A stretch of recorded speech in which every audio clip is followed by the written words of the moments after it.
ايش فيك حبيبي ما تقول لي هم بعدك تفكر بيها؟ انا مسحت رقمها. اي والله مسحت رقمها، بس في مسحه من قلبي. بابا والله العظيم هاي ما تستاهلك، انت ليش تسوي بروحك هيجي؟ لك خليك فاهم الحب مثلي. وانت شو معرفك بالحب حتى تحكي بالحب؟ هو انت اصلا حابب حياتك؟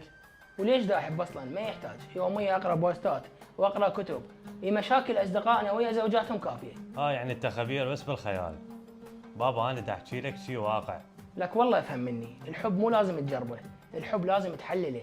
يعني حضرتك دكتور مال حب صاير؟ اي بالضبط، واعطيك العلاج وسهل. بابا امسح كل صورها وطلعها من حياتك كافي عاد.